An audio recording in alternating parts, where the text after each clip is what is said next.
Viewers, Pinki's lifestyle চ্যানেলে আপনাদের স্বাগত। আজকের রেসিপি হচ্ছে আলু সয়াবিন দিয়ে নিরামিষ তরকারি।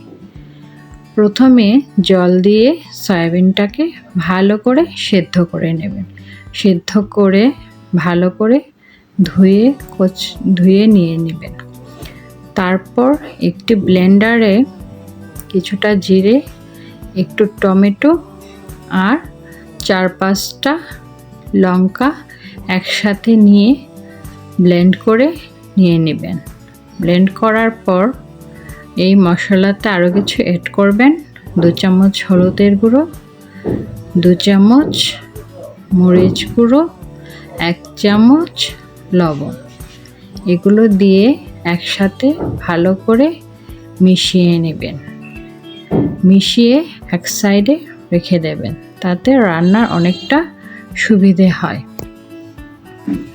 তারপর একটি কড়াইতে তেল দিয়ে তাতে সেদ্ধ করা সয়াবিনগুলো দিয়ে একটু লবণ ও হলুদ গুঁড়ো দিয়ে ভেজে নেবেন। একটু ভেজে নেওয়ার পর তাতে টুকরো করে রাখা আলু দিয়ে একসাথে ভেজে নেবেন। ভেজে নেওয়ার পর ওই কড়াইতে একটু তেল দিয়ে দিবেন।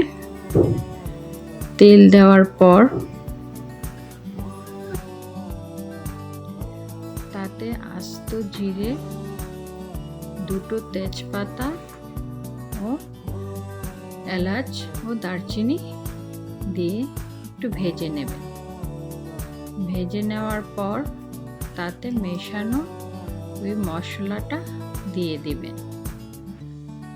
মশলাটা দেওয়ার পর ভালো করে ভেজে কষিয়ে নেবেন, যেন কাঁচা গন্ধটা না থাকে।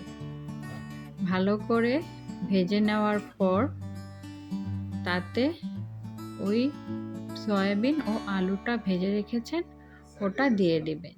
দিয়ে ভালো করে কষিয়ে নেবেন।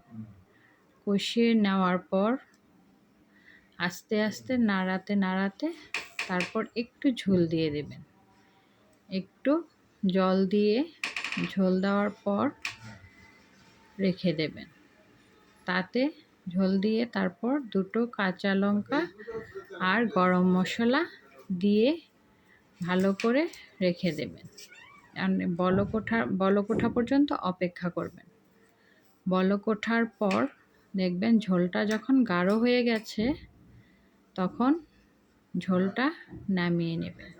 তেলটা দেখবেন উপরে ভেসে উঠেছে। ভেসে ওঠার পর দেখবেন অনেক ভালো হয়েছে। একটা বাটিতে নামিয়ে নেবেন। বাটিতে নামিয়ে নেওয়ার পর দেখবেন অনেক টেস্ট হয়েছে। এক থাল ভাত নিমিষেই খাওয়া হয়ে যাবে। বোঝাই যাবে না এটা মাছ মাংস রান্না হয়েছে কিনা।